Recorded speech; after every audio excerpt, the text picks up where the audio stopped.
Hello, this is Elliot Campos here at the RRFC. I want to welcome you to today's Hangout, and today we are talking specifically about screenwriting. So, it's a pretty broad topic. I'm going to try and guide you through it, and kind of go into my process a little bit, answer some of your questions, and also, hopefully not embarrass myself or you too much. So, screenwriting, the start of it, it's something that's really important to filmmaking. It's an integral component to the process. There are movies that get made that you can tell there isn't a completed script when they started filming. So there are a lot of decisions that don't make sense. There are characters that don't track. And the thing about screenwriting is that when you have a feature film, there aren't a lot of people in the audience saying that they could, do the cinematography better or the lighting better, but everybody has a basic understanding of story. Like, they understand beginning, middle, and end. They understand when characters make decisions that don't make sense. So it's very, very important that as a filmmaker, as a creative individual, you understand how to tell a good story. I mean, it's very simple, but it's a fundamental building block that a lot of people neglect in their education. Now, me personally, I love screenwriting. I think it's really awesome and great because if you want to be a director, for example, you got to find sets and locations and cast people and get all the cameras and equipment and lights and like hunker down on your set, get a shooting location that fits with everybody's schedules and then get there. And then you have to like deal with, we don't have access to this because we don't have a permit, or it's raining today, so that's destroying everything.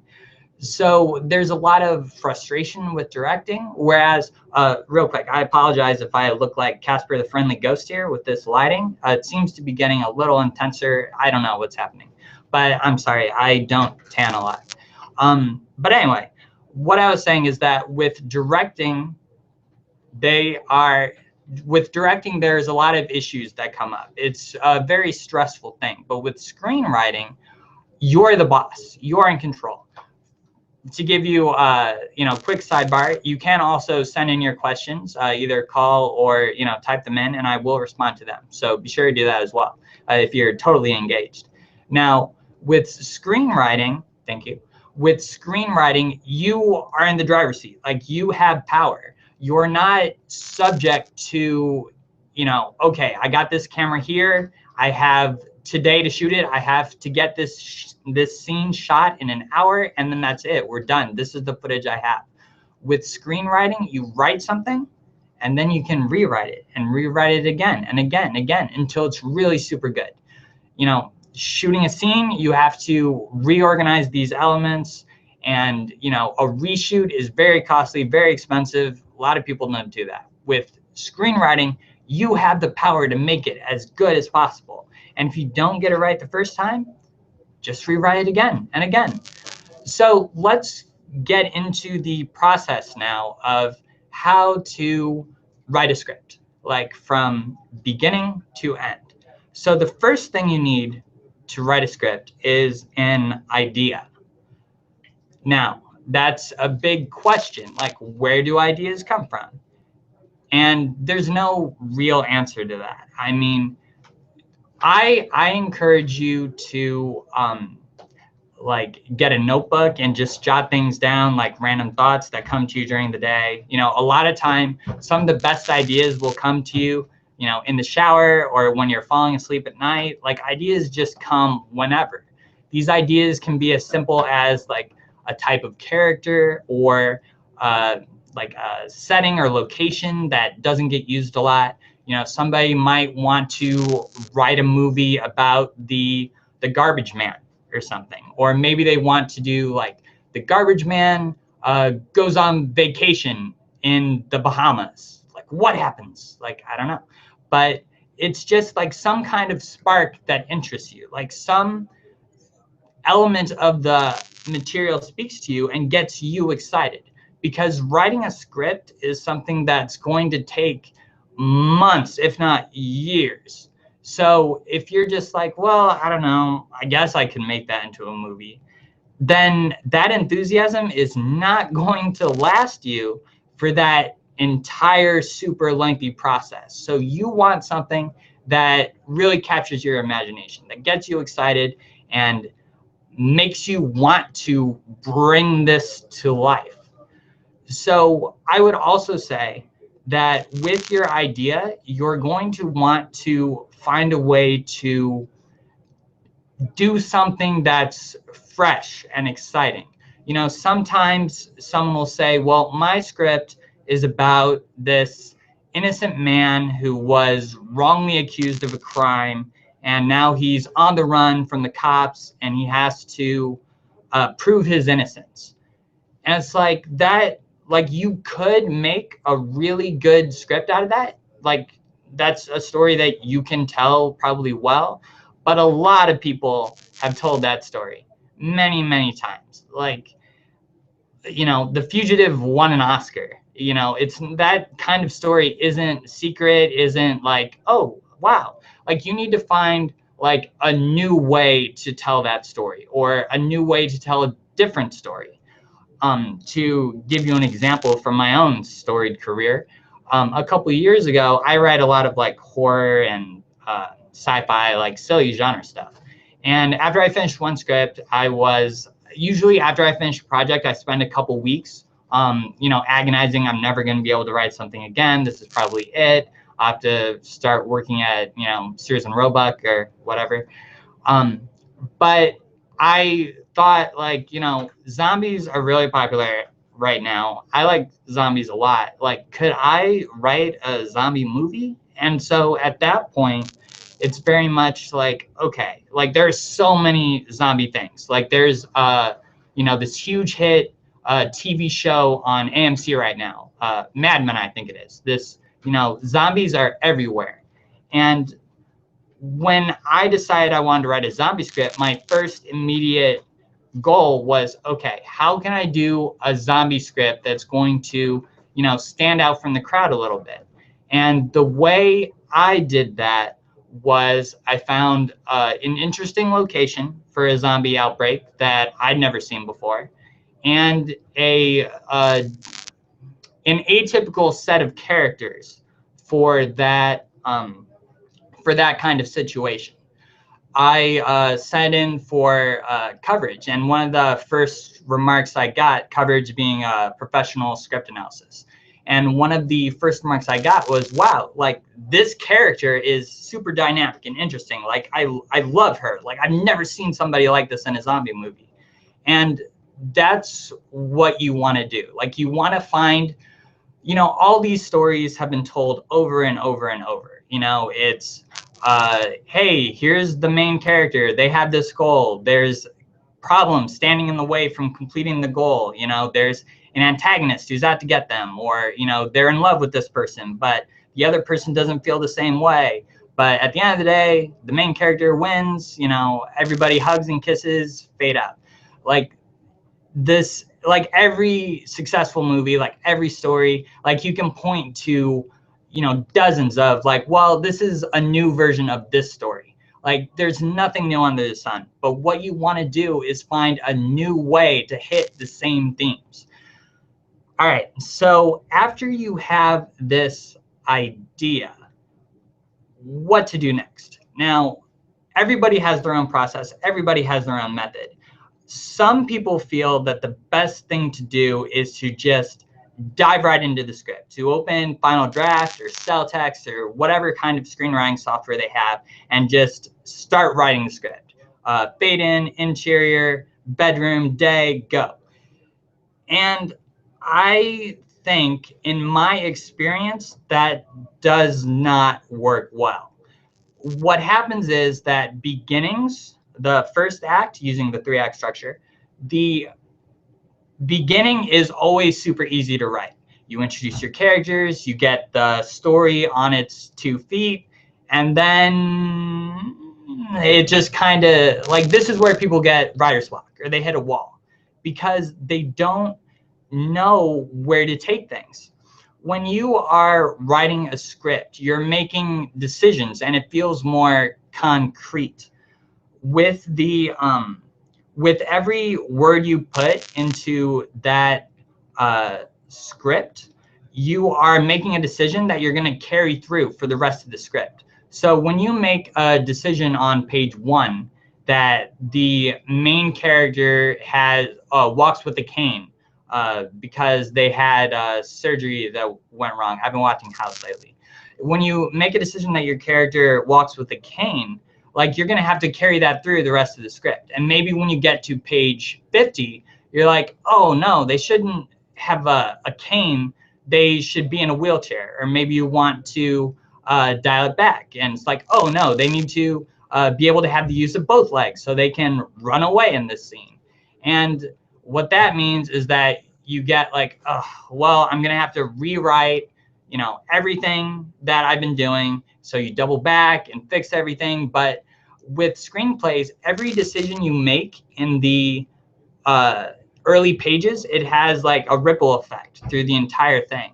So when you go back to change this one little element, all of a sudden that causes like a huge problem here. Well, here's where he went to the cane store, and if he doesn't have a cane, like that scene doesn't make sense. So now I need to like reconceptualize that. But oh wait, that relationship that was established in this scene, I need that. So I need to find a new way to introduce that. So instead of a cane scene, it's like a cane store scene, it's a coffee shop scene. But because you have this coffee shop scene here, you're gonna have to like change the coffee shop. It's just this giant mess of like reshuffling things. And once you're in that script stage, you just want to get to the end. You want to get to page 90 or 100 or 110 or however far you're going to take this sucker and get to that fade out. And when you have to keep doubling back, when you're not satisfied with the choices you're making, it just really, really gets you frustrated. And that's when people abandon it to go play Xbox. So the step that I highly, strongly, super encourage is to outline. Now, there are a lot of different ways to outline. You know, I've had like, I was first introducing the outline like grade school, where you have to, okay, here's my paper. This is what the first paragraph's going to have. Here are the key points. Here are the second paragraph. It's like MLA formatting or something. I probably got the terminology wrong, but it's really boring doing it that way, because you're not like, the outline is a tool for you. You're not being graded on it. You don't have to show it to anyone. So you don't need to worry about being like super professional here. It's whatever works best for you. Like I know one person who just has a giant dry erase board in his room. And when he's outlining his stories, he'll just have everything up there. Like he'll do little illustrations or, you know, just like little parts of his story that he wants up on the dry erase board. Like the visual element helps him. Other people, I think the guy who wrote Milk, he has 3 names. He won an Oscar. So he's a very important screenwriter that I should know the name of. But when you're on a camera, sometimes you forget things. So the that guy, Lance David Black, I don't know. I'm sorry. When you do what he does is note cards. So he'll write each and every individual screen. Dustin Lance Black, I don't know, I need to move on. When he does every scene on a note card, he'll have them all on this huge table, and he can rearrange them. He can remove a note card and like change it with another note card. It's something that it's very like in flux, and it helps him visualize it. So that's something that's good. The way I do it, which is a very kind of, I think he's writing the name of the screenwriter. So I'm just very curious. I want to see what it is. But what I think, what works for me is, yes, Dustin Lance Black. Thank you, David. Greatly appreciated. You built this guy, you beat this guy over here. So credit to you. Yeah. I don't know. The boss is probably not going to be happy with him now. So you might David, if you want to apply for a job, you might be able to apply for this. Kidding. So what I do, which is very, very kind of dumb, but it works for me. I just open a Word document on my computer and I just like let it flow out. Like I just let it gush. Like I'll write, okay, here's the first scene. Here's the first scene, and this happens. Second scene, this happens. Like it's very much, it's doing what I said with the screenplay, but because I'm writing it in a Word document, it's just totally like stream of consciousness, just getting it out there. I'll constantly write notes that, oh, I need to go back and change this later. It's just all like an outrushing. Now, before I get to this part, I should say, I do come up with like the beginning, middle, and end, because it's important to know, even before you get to the outline, just to know where you're going. Like if you don't have a really strong ending, then you're just kind of building something into the air, but you don't know when you're stopping. Okay, when I raise my hand, that affects the lights. Very interesting. You need to know, you need to have a good ending. Like that, I mean, that's the thing. You need to have a strong ending. You need to have the beginning start on like a good point. The first 10 pages of your script, like that's when people are going to decide whether or not to keep reading the script.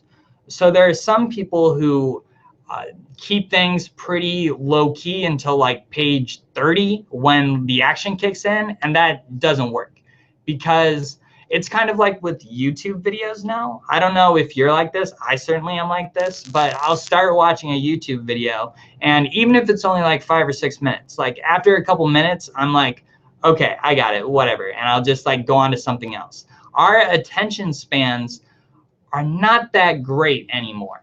So as a writer, you need to keep your reader engaged and interested. You need to give them a compelling reason to turn the page. You need to make the characters interesting. You need to keep the scenes interesting. You need to give them that hook, like, oh, dang, like, what's going to happen next? Like that urgency. Even if your movie is about, you know, a father and his daughter on a trip to the zoo, like you need to find that sense of compellingness, if that's a word, to make the reader keep reading. So yeah, beginning, end, and then the middle. Now, the middle, the second act, that's the chunk, that's the bulk of the movie. I remember in one of my classes back in the day, there was this girl in my class who was like, yeah, you know, I just can't figure out the second act at all. And it's like, that's your movie. Like, that's the whole thing. Like, when you watch a movie, you know, there's a little bit at the beginning, a little bit at the end, but the second act is the whole enchilada. So if you can't figure out that, that's a problem. Some people just see the second act as just, you know, connective tissue between the beginning and the end, but that doesn't make sense. You have to have a compelling middle. The whole thing has to be compelling. So let's break it down a little bit. Let's get into story construction, like how a story works. Okay, so let's also answer a question while I am here. So let's see. Well, let's start with this one. So this is a question from Romana from Decatur, Georgia. She asked a couple questions, but we're going to start with this one. It's, what are the basic differences between TV scripts and film scripts? So this is a good one to start with, because there are a lot of good ideas, but you have to know what medium your idea is best suited for. So there are a lot of good ideas that, like, you read the script and you're like, this feels more like a pilot episode of a TV show than an actual movie, you know? We live in a culture, I'm not going to spoil the new Star Wars, but it ends in a way that, you know, there's another chapter in this story coming in 2 years. So the movie doesn't have to kind of wrap everything up. It can leave a big cliffhanger. But, you know, Star Wars is something that's like a huge media franchise. Like, there's no way that they're not making another Star Wars movie. With this story you're telling, it could very well be the only thing. You know, there are a lot of directors, a lot of writers who write scripts that leave the door open for a sequel, but you can't anticipate that that's going to happen. I mean, there are a lot of filmmakers who are like, yeah, I want to make a sequel to this, but you know, the leads get famous, or you know, there's like money issues with the rights. So just tell one story with your movie. And I would say, yeah, basically in terms of the difference between a TV script and a film script, with a TV script, now things are a lot different. It used to be, you know, you'd have to plan in your commercial breaks and you'd have to limit yourself to either the half-hour format or the hour format. But now, thanks to Netflix, Showtime, HBO, there's a lot more variety available. So you definitely have a little more wiggle room, but you don't want to turn a pilot that's like 5 hours long. So with a pilot episode of screenplay, you're introducing characters. So you're basically just doing setups throughout your pilot. You should have like somewhat of a complete story in that narrative, like the pilot episode for Lost, which the student Ali mentioned. That deals with the plane crash. Like that episode dealing with the plane crash, introducing the island, you're setting things up so that hundreds of episodes can follow. There are some people who say that I developed a 5-year plan for my series, which is good. Like, that's fine. But what usually happens in that regard, you either get something like Flash Forward, where they have a 5-year plan and then it gets canceled after season 1, so that didn't really do them any good. Or you get a show like Supernatural, which is they had a 5-year plan and then it was a successful show, so now they're on season 10. So that 5-year plan of it's going to resolve perfectly, they had to blow past it. It's like, we're still going. Like, shows like Breaking Bad are the exception, not the norm. Most shows continue on until they're run into the ground, like many that I would not like to mention. So with that TV script, it's about setting up. It's like building a launch pad for the series.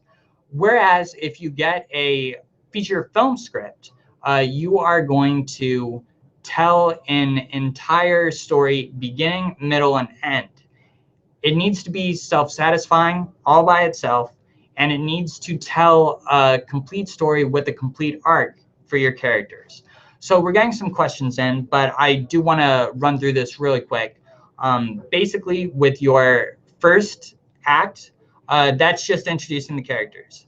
You need to find a way to, with every scene really, but especially the first act, be different. Don't just tell the standard story. Like, you can have, you know, a character waking up in the morning and, you know, showering, eating breakfast, going to work, and then sitting down at his desk and just sighing. But it's like, that's super boring. Like, we've seen that over and over. This is why the James Bond movies, for instance, always start with James Bond like in the middle of an adventure, so that, you know, you sit down in theater, you wade through those like 30 minutes of advertisements, and then all of a sudden James Bond's on a motorcycle on the top of a train fist fighting someone.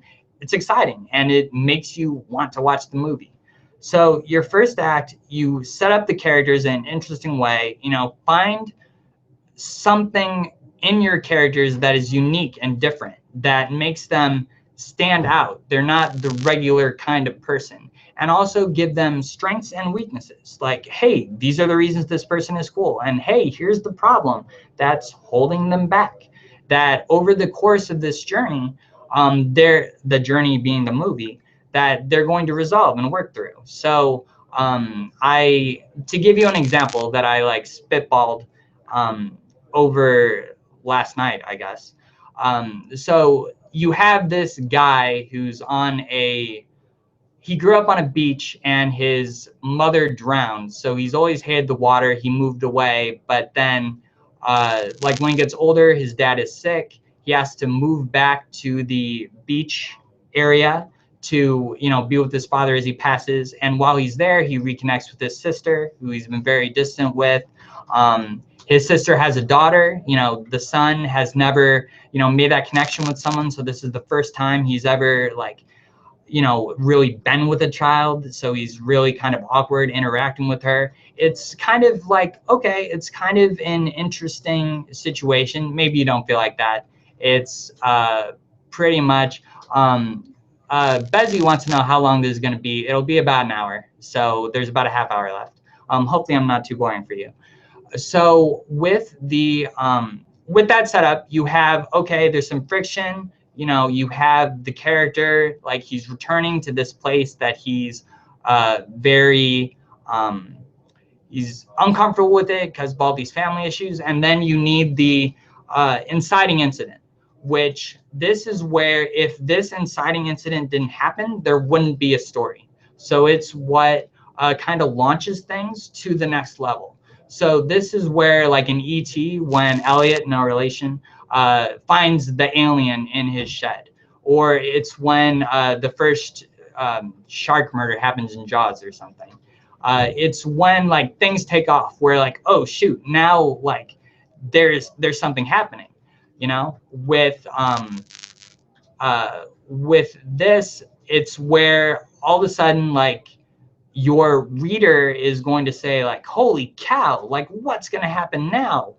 And then with the after the inciting incident, you need the transition into Act 2, which is the character responding to this. So this is where the character, like, makes a decision, decides how to act in response to the inciting incident. So in War of the Worlds, this is where Tom Cruise decides to take flight with his family.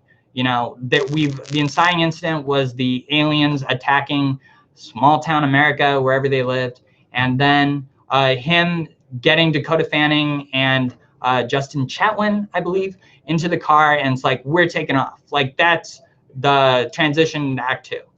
Now, Act 2, we're getting questions, so I'm gonna try and wrap this up. Act 2 is, that's the bulk of your movie. So this is where. Okay, and just a quick reminder that you will be able to watch this video afterwards on Film Connection YouTube. If you would like to spread the link around, or if I'm moving too lightning fast for your neurons to process it, it'll be available there.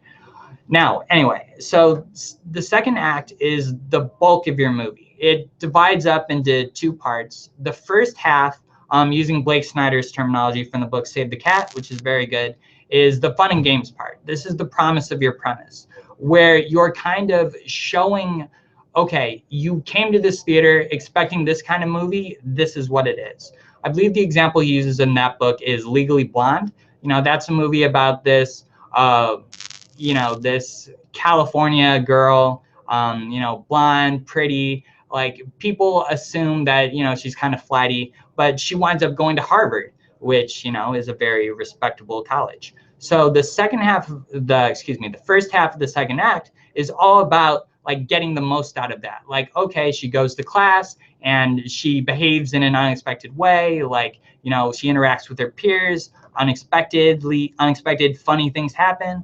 Like, this is where you get a lot of trailer moments for it. The trailer moments being the big scenes that I'm sure you've seen a trailer for a movie, and it's been like, oh yeah, I remember this scene and this scene. Like, they show you like 2 or 3 key scenes generally. And it's like, those are the key things you can pick away.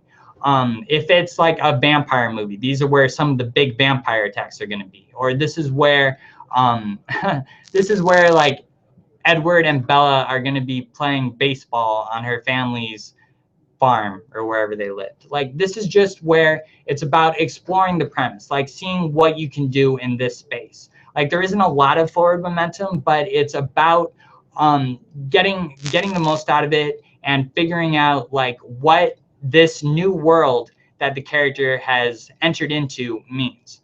Now, the next point is the midpoint, which is the middle of your script. And this is where you want to kind of flip things on their head, as it were.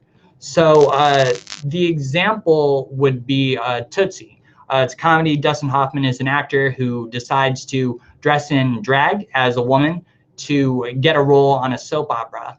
And the first half of the second act is all about him trying to make this work. Like, it doesn't look like it's going to work. You know, all these obstacles keep getting put in their way, but, you know, through luck and by pluck, like, he makes it happen. So in the first half, he's like fighting an uphill battle. Like, I got to make this acting performance as a woman work. Dang it. And then when you get to the midpoint, that's when everything like switches around. All of a sudden, America loves his female counterpart. He's America's sweetheart all of a sudden. So now he's getting everything that he wanted, but he realizes he doesn't want it. Like, he doesn't want to be dressing as this woman for the rest of his life. He doesn't want to act on a soap opera the rest of his life. The opportunities that he thought he would be getting for himself with career success are like turning against him. And instead of, you know, falling in love with this beautiful woman he met, all of a sudden the woman's father is proposing to him.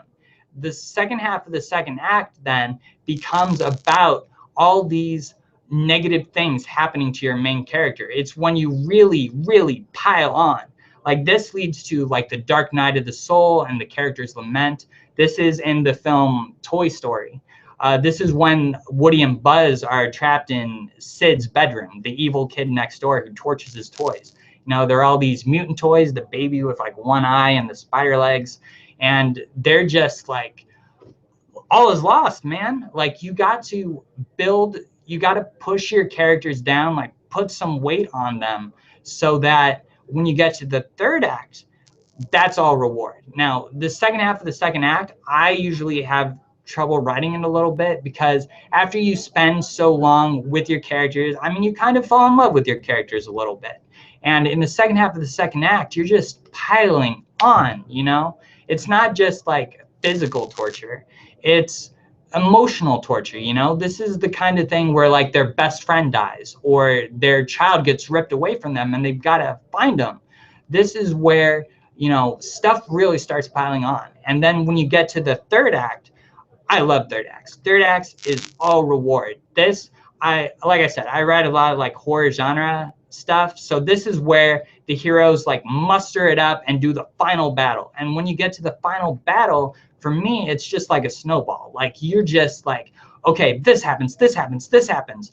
Whereas with the second act, it's more like building things carefully. The third act, everything just tumbles down. So you are not only you're not only playing everything off with your antagonist that you've been developing all this way. I have a blog on the Film Connection website where I go into a lot more detail about the protagonist, antagonist. So check that out as well. But, you know, you've got the master plan of the bad guy going into effect. The hero rallies against them. I mean, going back to Toy Story, it's a good movie if you've never seen it. That movie, you know, you have Woody and Buzz striking out against Sid, and then they have to, you know, catch up with the moving van to catch up with Andy as he's moving away. And just in that sequence, there's so many of like, we're winning, we're not winning, yes, we got it, no. Like, there's so many reversals. That's what's fun about the third act. Like, you spending so much time with your characters, kind of falling in love with them in a way, you're going to want to see them succeed. And when they deliver that final punch, you know, when they metaphorically or, you know, physically, if that's what your script requires, you know, defeat the bad guy, that's great. And, you know, there are a lot of bad guys, you know, sometimes it's overcoming poverty to get a new job at an office, you know, whatever it is, when they meet that heroic end, like, it makes you super happy. So it's kind of its own reward to tell a satisfying story. Now, there are a lot of exceptions. There's, you know, if you want to do a tragic story, you just kind of have to inverse everything. You know, when they're happy, they're sad, and vice versa. And then the main thing I want to close on before we go to your questions right here and there is when you end your movie. Now, if you're telling a drama, like, you can kind of come full circle. Maybe you want to have your character die at the end. You know, whatever you want to do. But if you're doing an action movie, an adventure movie, horror, sci-fi, it's very tempting to want to do a sequel right away. But I think I might have mentioned this earlier, but sequels are not guaranteed. Your one script becoming a movie is not guaranteed. There, about 10 years ago, my references are very dated, I apologize. There were a lot of movies like Push and Jumper and Aragon, like these movies that were very much like, this is the first chapter of a brand new saga. Like, tune in 2 years for Aragon 2, Damigan, or whatever it would have been.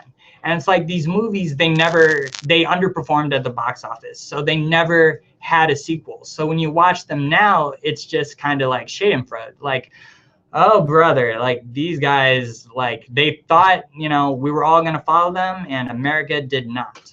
Whereas if you have a movie, to pick one of my personal favorites, Mystery Men, not a beloved movie, but I really like it. It's a fun superhero movie, arguably ahead of its time.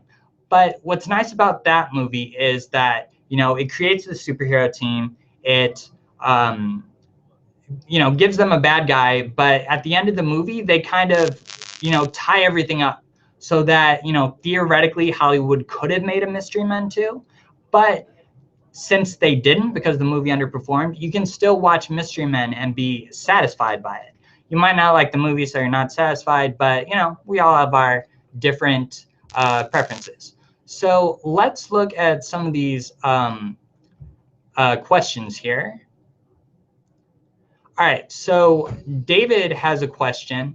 I have 2 or 3 endings in mind. Do you think I should go with the more audience-pleasing ending or the one that satisfies my own wants?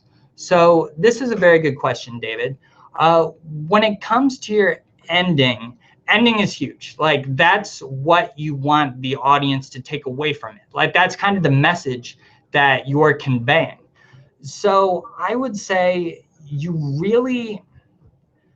Joss Whedon, a somewhat successful filmmaker, he has this very famous saying that says, don't give the audience what they want, give them what they need. So sometimes, the people, watching the movie, they want Jack and Rose to, fall in love forever and, ride the Titanic to safety. But, the story is built in a way that it requires, Jack to sacrifice himself to let Rose float on that door or whatever. It's like you have to, with your ending, the ending is what is naturally chosen from everything you made. Like when you're writing the first 10 pages, like that ending is like set in stone right there. So I think that when you come to like 2 or 3 different endings, it's like, I would say try them all out, like write them all out and read the entire script, like from beginning to end with those endings and see which one feels the most authentic, the most true. When it comes to pleasing, a lot of people like the end of Fight Club, and that's a movie where Brad Pitt shoots himself in the face, thereabouts. So you have to do what's right for the story and not worry about, hurting people's feelings. Sometimes, Requiem for a Dream needs to end in a super depressing way. Otherwise, that whole movie wouldn't have worked at all. So the next question I want to go to, forgive me while I shuffle my papers. This is from Mark in Aurora, Colorado. He says, I just wrote a first draft of my feature and don't want to touch it again because it feels so tedious to have to read it over and over again to make changes. But I want the best possible script I can create. Any tips on a good process of doing successful rewrites? I'm mostly worried about flow and pace and the overall intrigue of scene structure. So rewriting is super important.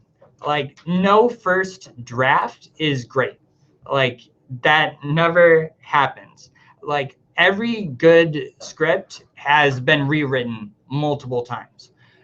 Now, that being said, Mark's exactly right. Like, after you write the script, you love your characters, you love your story, but you've also been, dealing with it nonstop for weeks or months. So you really have to just put it aside.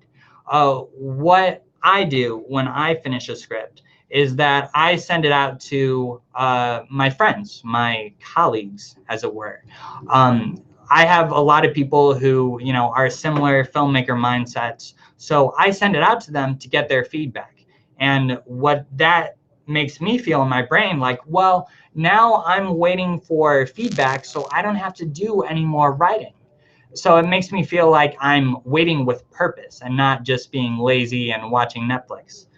So if you don't have, a group of filmmaker friends who are similarly minded, or if you don't have anybody, I mean, even if a friend didn't go to film school, they still watch movies and they can still give you an opinion on your story.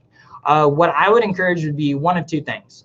You can go the coverage route. There are a lot of great websites online where you can send your script in, and then a professional script reader is going to go through your script, summarize it for you, and then critique it, like tell you what's working, what's not working, and really give you notes and encouragement and give you options for how to proceed with your next rewrite.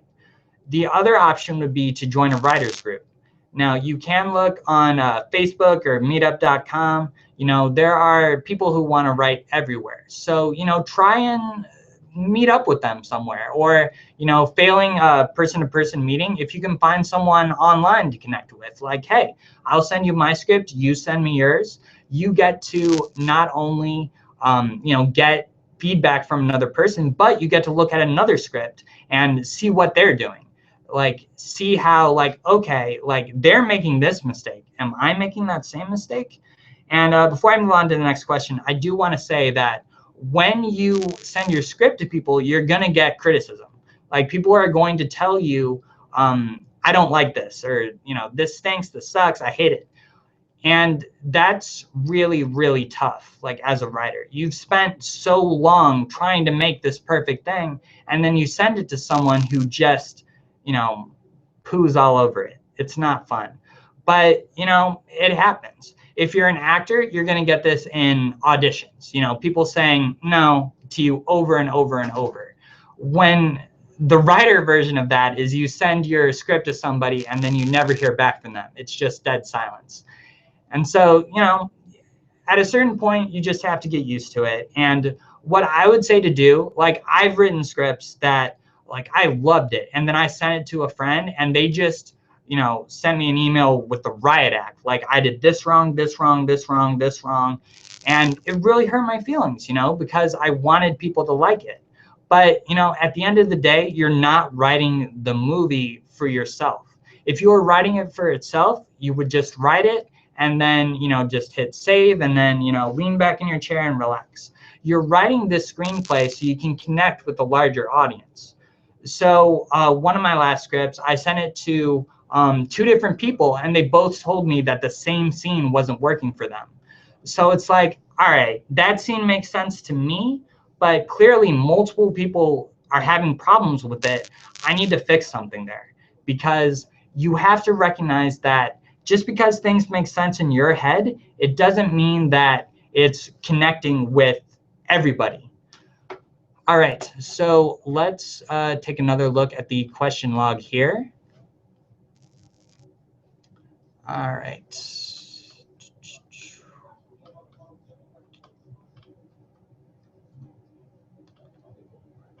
All right, so Ted asked the question, would you suggest writing short films and trying to sell them, or just making them ASAP? How did you sell your first script? Okay, let's take those questions one at a time. Would you suggest writing short films and trying to sell them? No. When it comes to short films, typically like 5 to 10 pages, short film scripts don't really impress anyone. Like, it's definitely a skill to be able to write a good short film, because you have to, tell a complete story, beginning, middle, and end, have good characters in a very rapid amount of time. When you have 90 to 120 pages, you have some room to breathe and figure things out. But with 5 to 10 pages, it's so short and so skimpy. Like, that's the thing where it's more realistic for you to make it yourself. Like, you can really, you can get a group of friends together in a, one location place and, like, actually make a good short film.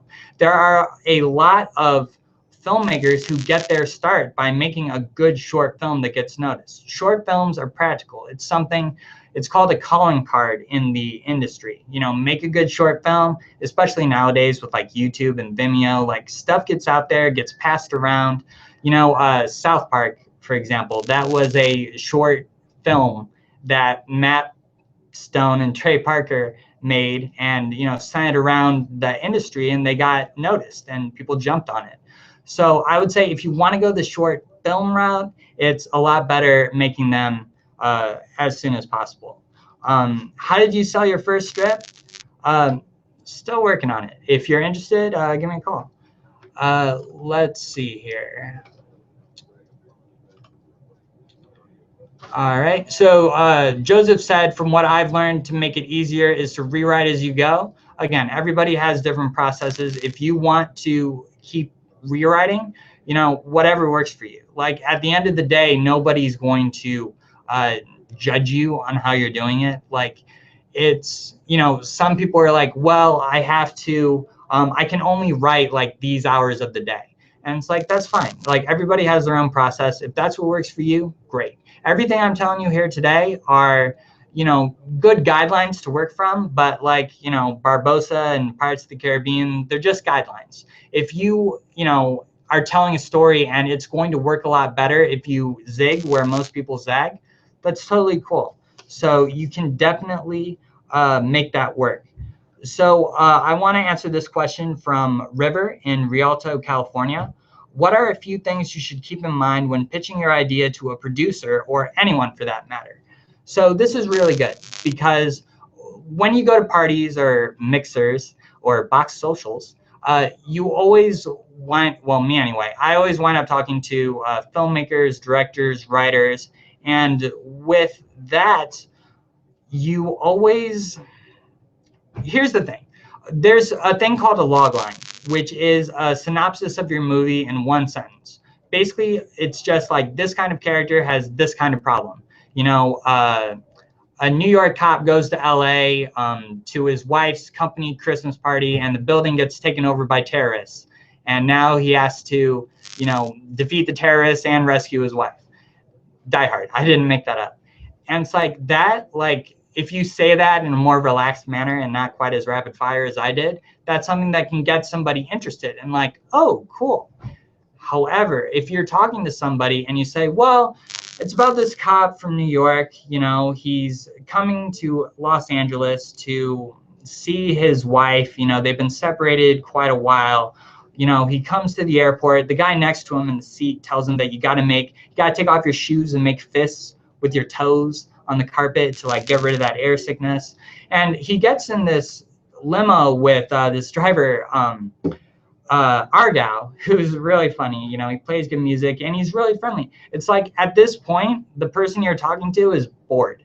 I mentioned about the I mentioned about the attention span thing that we have. Like, you do not want to bore your listener. Like, you want to tell them what's up, and then if they're interested, they're going to ask you more, or they're going to give you a business card and be like, hey, like, send me your script. Don't overwhelm people. You know, it's just they might be interested, but keep it like bullet points so that it's like, yeah, you know, this is what the movie's about. Really, that's interesting. Oh yeah, and you know, there's this scene where this happens, and then ooh, there's this character who's kind of like this. You don't say, that's really cool. And it's like, just hook them, interest them. If they want to know more, they'll ask you to see the script, or they will yeah, they'll ask you to send it to them. They'll enjoy the story a lot more reading your script if you've done a good job with the script, as opposed to you, you know, describing it all to them when they're like standing there, there's other people to talk to. So just get them interested, and then you can do the rest from there. All right, so let's see. Okay, so this is a good one. How do you, this is from Allie. How do you discern what feedback to listen to versus it just being a difference of stylistic opinion? So that's a really good question. And when you get feedback from someone, accept their feedback. Like, that's the first thing. Let's back it up a second. So you emailed your script to someone, they sent you their feedback, kind of their list of complaints. You don't want to fight them about it. You want to say, like, thank you for your feedback. You know, this person took a couple hours out of their day to read your entire script and type up notes for you. So that's awesome. They didn't have to do that. They did that because you're a friend. So first off, right off the back, thank you. You're awesome. After that, just let them know, like, I'm gonna think about all this. Like, I'm gonna, like, you know, absorb it, think about it, and I'll get back to you if I have any questions. If you need to ask them questions about their complaints, that's fine. Sometimes you can even go like, well, this is what I was trying to do with that scene. Like, is this aspect of it just not clear, or did that, you know, if you want to ask them to, like, clarify their points, that's fine. But you really don't want to dismiss anything. Like, you want to be able to say, like, okay, like, I understand this person has a problem with it. And this is where it really helps to get multiple perspectives on it. As I mentioned earlier, if multiple people are having the same problem with the same scene, like, it's the scene's problem, you know? You have to, you know, sometimes your friend is just going to be like, hey, like, I'm more of a indie drama guy, and this is a, you know, Jupiter ascending as, I don't know why I went with Jupiter ascending, I'm sorry. It's a Jupiter ascending, you know, sci-fi epic. This just isn't my cup of tea, and that's fine. So it's really just about, you know, personal judgment, and just don't disregard everything. Don't disregard anything, but only act on what you think has to be acted upon. I hope that made sense. That got a little weird at the end. Let's see what else we have here. Okay, so I think we've got time for one or two more questions. Stacy wants to know, how do I protect my script if I do find someone to read it? So this is a big thing with people worried that their idea is going to be stolen, that people don't want their, you know, every year there's a big lawsuit against some, you know, some successful film or TV show that they stole my idea. I've actually heard recently where it's like, we pitched this idea to this company, and then after that, you know, a couple months later, the company introduced this character that was similar to my pitch. And at the end of the day, you know, there's the theory, great minds think alike. Like, sometimes that's just going to happen. You know, when you have an idea, it's not like you know, hop on the grand debate, it's not like you check with every single person in the world to make sure that nobody has had that idea already. You know, sometimes Armageddon and Deep Impact come out within a couple months of each other. Did one copy the other? Maybe, but at the end of the day, both ideas are going to stand on their own merit. A lot of the time, what it isn't just the idea, it's the execution. So they might be able to, your idea might show up somewhere else, but it's still your voice, your style of storytelling that somebody can't replicate. And I would say that people, you know, at some point you're just going to have to take the risk. Like, okay, like, I understand that, you know, this guy is an active producer. Trust me, most of the time they're not going to read your script. But, you know, if something shows up, I don't know, it is probably great minds thinking alike. You don't want to develop a reputation. Like, you only get, you know, one shot. You don't want to be the guy who's suing everybody in town because things are on a surface level similar to what you're writing. And the main thing I would say is that, look, like, I have a friend who wrote a script like 6 years ago, and now there's a project in development right now that's very similar to his idea. It's like, that's going to happen. And that's more where you need to develop a body of work where you have multiple scripts so that you don't tie your success to one project. You know, I just watched a Joss Whedon interview where he was saying whenever you're making a movie, there are always 12 movies that are coming out that touch on similar themes or similar aspects. So, you know, don't worry about it. Try and get your work out there, and you know, don't worry about it. Just get your work out there, be vocal, and you know, you can get noticed. Let's see, what else do we have? I'll answer one more, Romana's from Decatur. How can you submit if you are temporarily short on cash? Well, the great thing about screenwriting contests, I assume that's what she means, screenwriting contests. There are a lot of screenwriting contests. There are tons of them. So, I mean, most of the entrance fees, like there's usually early entrance fees where it's like $35 or something. And then, you know, it increases to like 45 or 55. You know, just save some money and wait for the next one to come along. You know, I was talking earlier about short films. You know, those filmmakers spend thousands of dollars on their short films to make them really good. So, you know, if you gotta, you know, maybe stop buying big popcorn and a huge drink at the movie theater for a couple months, save that money together. All right, so let's see what else we got. I'm sorry that I just totally derail when I look for questions.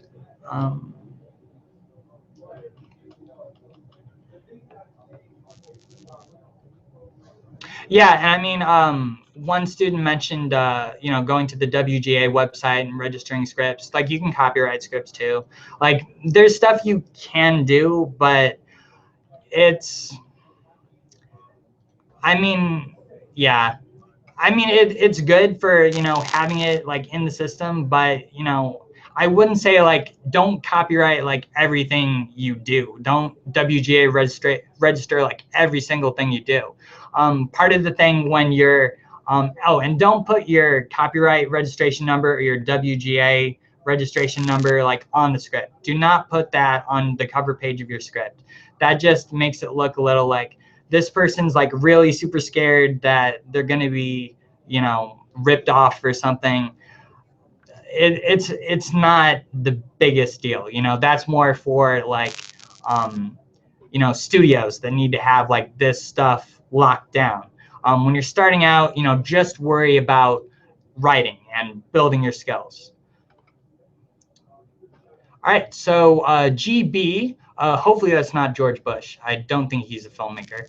GB asks, how do you get motivated to finish a screenplay that's in your head? How do you get motivated to put it on paper? So this, in terms of motivation, you have to want to do it. Like, at the end of the day, nobody's going to make you do it except you.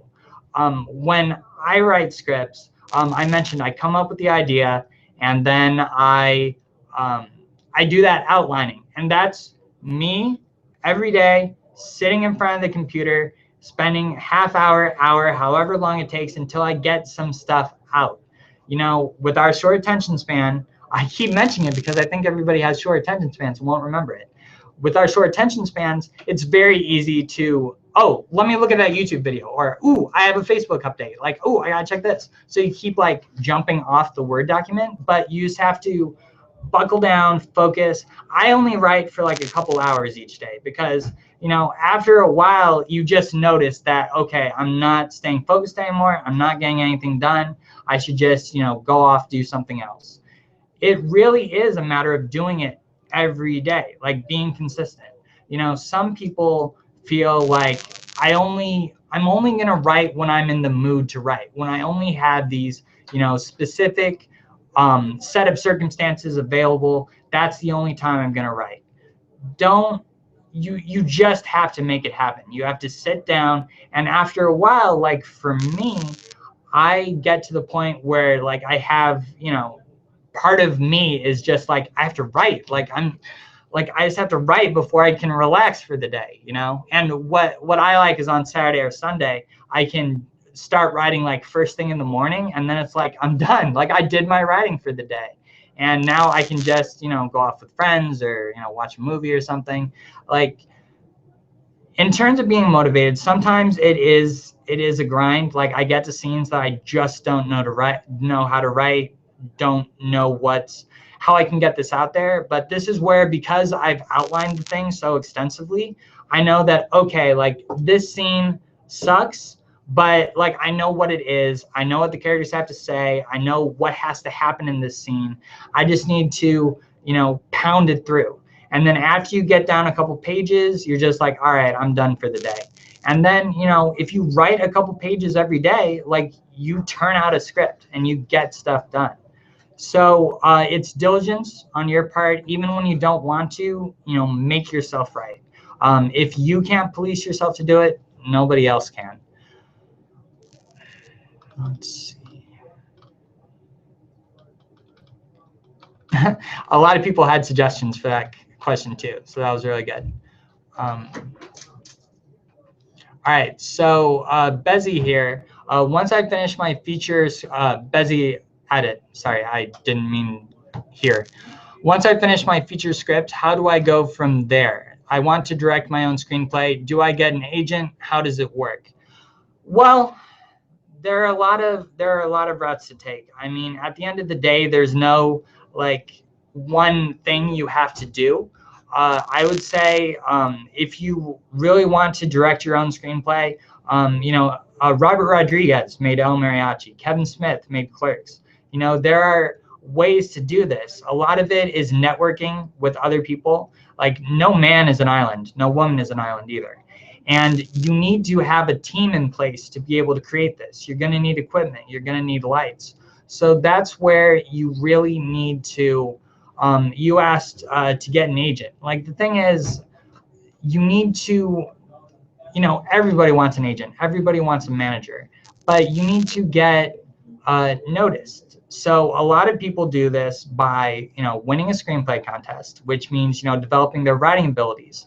And the second thing they do is make a short film. So as I was talking to somebody else's question earlier, you like a short film is something you can do. Like a 5 to 10 minute page script, you can film that.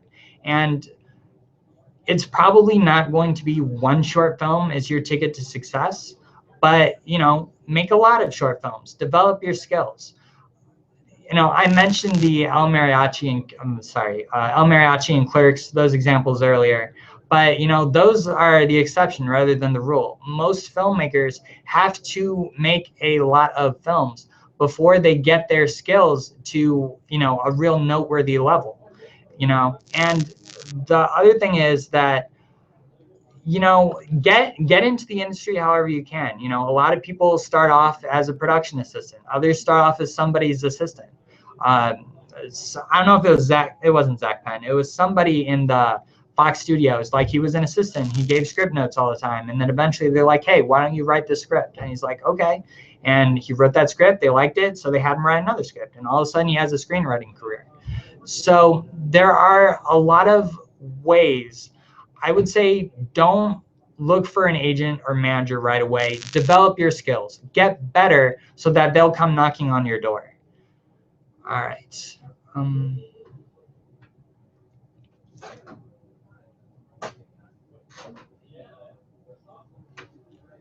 right. So Jocelyn asks, have a writer and director asking me to executive produce, but doesn't want to show the script. Logline sounds good. Don't want to be too harsh in asking for the script before I decide. What's your take on that and how you would like to be asked if it were your script and you're secretive about it? I don't know what this is about. So if it's like your friends, people in your social circle, yeah. Mark here answered, Jocelyn, that's a huge red flag. There's no reason they shouldn't show all involved the working script. That's not fair to you. Yeah, thank you, Mark. Good work. Yeah, that's exactly it, basically. Like if you're executive producing a script, that's going to be a lot of time out of your life to create this thing. And if they're not letting you be a team player, it's yeah, I don't know what's going on there. But yeah, definitely a producer needs to know what the script is. Like you're not going to be on set with a blindfold on. So that's very, very very odd. So do I have time for 2 more? Sure. Okay. Thank you, sir. So the last one from Romana in Decatur, Georgia here. What is an easy way to know what you should take out of your script? So this is kind of following with all those rewrite questions we were talking about. You know, see what works for people, what doesn't really work for people. But going off of, I believe it was Mark, like once you've written your script and then you don't touch it for a couple weeks or a month, like when you return to it, you're gonna have fresher eyes and you can say like, yikes, like this dialogue here doesn't make sense, or this isn't working as well as I want it to. Like things will stand out to you as like obviously wrong, because it's like in the, you know, couple weeks or month that you're away from it, it'll just kind of like recede a little bit and you can come at it and things will stand out. But again, it's when you do coverage or you have your friends look at the script, if they're telling you things are wrong and when you're rereading them and things aren't standing out, you know, let it go. I guess the main rule of thumb is that if the scene isn't like advancing the audience's knowledge of a character or advancing the story forward, then like what's the point of the scene? Like everything in your script, like the script is like a machine that's all about, you know, telling the story in the best way possible. If you have a scene with 2 tertiary side characters that doesn't comment on your theme at all, that doesn't matter at all, if you can remove, if you can remove a scene entirely from your script and it doesn't affect everything, that's usually a good sign there. GB mentioned that he was not George Bush, so good to know. Thank you. Let's see here. All right, he added an additional explanation for that to let us know. I prefer not to clarify the GB situation, leave it a little mysterious. Mystery is exciting. One last question, Bezzy phrased that one. How can we reach you? Facebook, Twitter, email? Can we get contact info, please? Well, I am actually on Twitter. Escape, ESCAPEESCAPEELL. That's me on there. My Facebook page is kind of, you know, friends and family or whatever. But, you know, I do have that Twitter page. You know, I work on, I do some podcasts and stuff. I have, you know, some projects that I have out there. So if you like me, I'm talking like I'm a big authority, but, you know, I'm learning every day like everyone else. Like all this information that I'm sharing with you guys is all about, you know, the experiences that I've developed, just, you know, communicating it to you so you can learn from my mistakes and do way better. All right, so just put that right there. All right, thanks. All right, guys. So I'm going to type my Twitter in there too, Escape ELL. Now, in closing, thank you all for watching. I really appreciate that. You know, if you want to share this video with your friends, if you want to show them a man with no color on his skin whatsoever, you know, feel free. But there's also good screenwriting tips in here, hopefully. Now, all of you current students, please follow the RRFC on social media. You know, we have a very big presence. And, you know, new students, if you're watching this on YouTube, call our admissions department and we can get you started on your own education today. Now, tune in next week, you guys. My colleague Jamal is going to be going over guitar mixing. I know absolutely nothing about that. So if you want to find out more, you'll just have to tune in. So again, thank you guys for watching. Thanks everyone who was commenting. You know, it was great reading your responses. I hope I hope you got everything you were looking for when you were watching this. This was really fun. Hopefully we'll be able to do something like this again. And hopefully I will see all of your names on big screens in the movie theater. Take care, guys.